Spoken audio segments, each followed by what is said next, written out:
पर कोई संपदा, कोई धन से ना परमात्मा मिलता है और ना गुरु मिलता है। वो कोई और गुरु होंगे जो तुमसे पैसा लेकर तुम्हारे पास में समय 1-2 घंटे का, आधा घंटा का दे देंगे। हमारे पास इतना समय भी नहीं हम आपको आधा घंटा दें। हम तो केवल आप सामने आए, श्री शिवाय नमस्तुभ्यम, क्योंकि हमारे शास्त्रों में ऐसा वर्णन आता है कि जब भजन का बल आपका और आपके गुरु का दोनों बढ़ता है तो गुरु केवल कृपा की दृष्टि ही कर देता है, तो कुछ मांगने की जरूरत नहीं पड़ती, अपने आप करने की जरूरत है। किसी का भला करना है, उसके लिए धन है आपके पास में कि नहीं है उसकी महत्वता नहीं। किसी का भला करने का मन में अगर भाव आ गया कि मुझे इस बच्चे की स्कूल की फीस जमा करना है, तो भगवान खुद व्यवस्था आपके पास करेगा। आपने मन में बना लिया कि मुझे इस व्यक्ति का इलाज करवाना है, इसके पास दवाई नहीं है, गोली नहीं है, भगवान स्वयं उसकी व्यवस्था करेगा। आपने मन ही नहीं बनाया किसी का भला करने का या भगवान का भजन करने का या स्मरण करने का और सोचा धन के बल पर मुझे भगवान मिल जाए या धन के बल पर मैं किसी का भला कर दूं, वो ठीक नहीं। सबसे मूल है आपका मन, आपका हृदय, आपका चित्त, आपकी वृत्ति।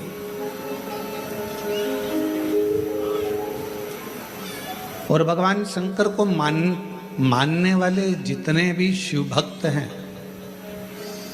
जो श्रावण के महीने में भगवान शंकर की आराधना कर रहे हैं, श्रावण के महीने में भगवान शंकर का भजन कर रहे हैं, श्रावण के महीने में शिव महापुराण की कथा को कोरबा छत्तीसगढ़ की पवित्र धरा से ऑनलाइन सुन रहे हैं, उनसे भी कहेंगे, जितने भगवान शिव के मानने वाले हैं वो अपने अंदर एक बात उठा लेना कि मेरे शंकर भगवान तुम्हारे धन से, संपदा से, तुम्हारी सत्ता से, तुम्हारे वैभव से, तुम्हारी दौलत से कभी भी मेरा शिव प्रसन्न नहीं होता।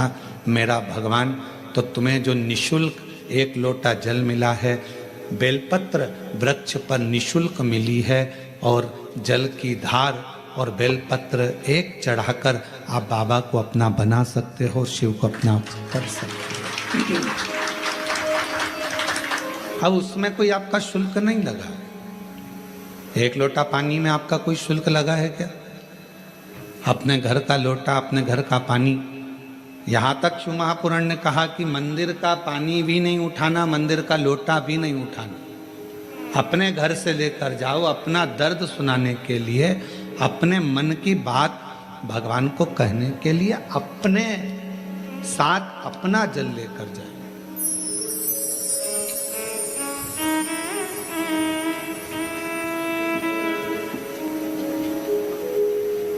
शिव महापुराण की कथा तो यहाँ तक कहती है कि भगवान की कोई भी स्तुति अगर आपको करना है तो अपने दिल में जो बात आए वो भगवान से कहो। खुद की स्तुति जो आपके दिल से निकल रही हो भगवान के लिए, उसको पुकारने के लिए, उसको बुलाने के लिए, वो स्तुति खुद करी।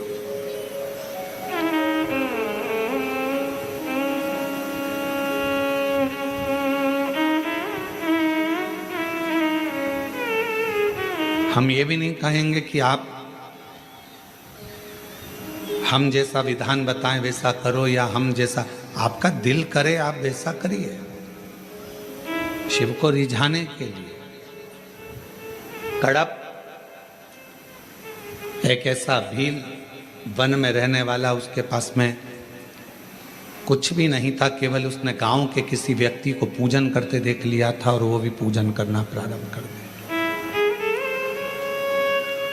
पांव से तो उसने जलाधारी के आसपास में पड़े हुए फूल पत्ती को हटाया, मुंह में भरे हुए पानी को शिवजी पर चढ़ाया, जो उसके पास में मांस आदि था उसका भोग लगा दिया।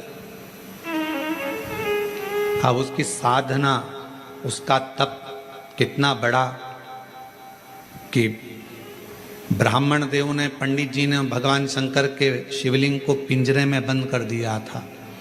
पिंजरे की एक तान टूट गई लोहे की, शिवलिंग पर जाकर लग गई, शिवलिंग में से खून बहना प्रारंभ हो गया, रक्त बहना प्रारंभ हो गया। कड़प आया, उसने देखा, मेरे शंकर भगवान का नेत्र लग गया, नेत्र में ये लोहे की तान लग गई, आंख फूट गई। हाथ लगाया, खून नहीं रुका, कपड़ा लगाया, रक्त नहीं रुका।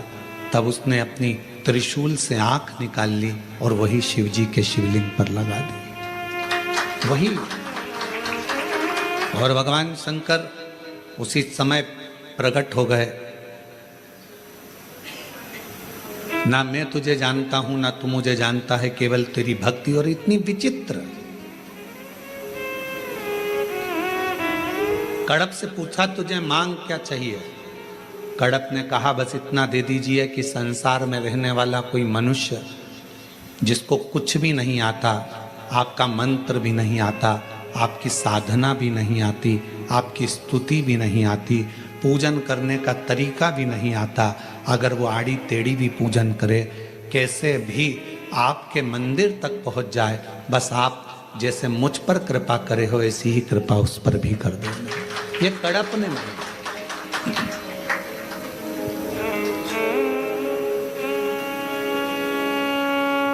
मेरे शंकर भगवान तुम्हारी स्तुतियों से, मेरे शंकर भगवान तुम्हारे बहुत सारा की 100 लोटे जल चढ़ाओगे तो शंकर जी प्रसन्न होंगे, 1.25 लाख बेलपत्र चढ़ाओगे तो शिव जी प्रसन्न होंगे। भगवान शंकर के लिए कड़क व्रत करोगे, कुछ भी खाओगे पियोगे नहीं तो शंकर भगवान प्रसन्न होंगे, या अपना घर छोड़ दोगे तो शंकर भगवान प्रसन्न होंगे, या भगवान शंकर को शहद चढ़ाओगे या शंकर भगवान को रस चढ़ाओगे, ये चढ़ाओगे तो शंकर भगवान प्रसन्न होंगे। नहीं रे भाई, शंकर जी को प्रसन्न करने के लिए एक तो दिखावा मत करना, आडंबर मत करना। भगवान शंकर को प्रसन्न करने के लिए कहीं से कर्जा मत करना। भगवान शंकर को प्रसन्न करने के लिए केवल तेरा दिल, तेरा मन हृदय से बैठ जाना और मुख से ओम नमः शिवाय, ओम नमः शिवाय, श्री शिवाय नमस्तुभ्यम का उच्चारण करना। जो तेरे पास में है वो शिव को समर्पित करना, जो तुझे बोलना आता है। जो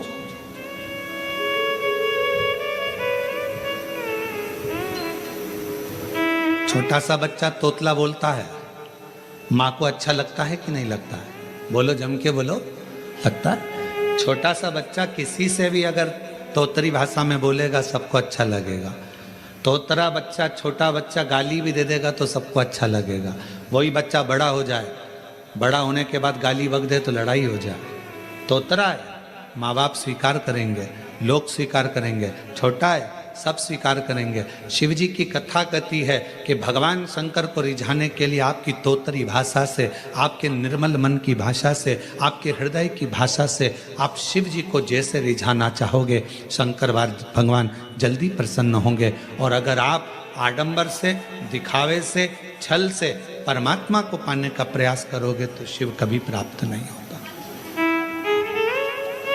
उसको पाने का तरीका ही सहजता है। निर्मल मन सो मोहि पावा, मोहि छल छिद्र कपट ना बावा। भगवान को पाने का सबसे सुंदर तरीका है कि बस हृदय से उसको पुकार।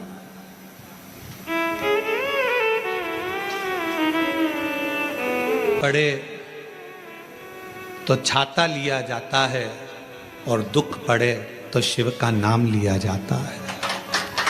केवल जब दुख आए, तकलीफ आए, कष्ट आए, परेशानी आए, थोड़ा सा भी जीवन में अगर लग रहा है कि हमारी कष्ट की जिंदगी चल रही है, हमारे परेशानी का जीवन चल रहा है, उस समय पर शिव नाम लेना प्रारंभ कर दो। श्री शिवाय नमस्तुभ्यम कहना प्रारंभ कर दो।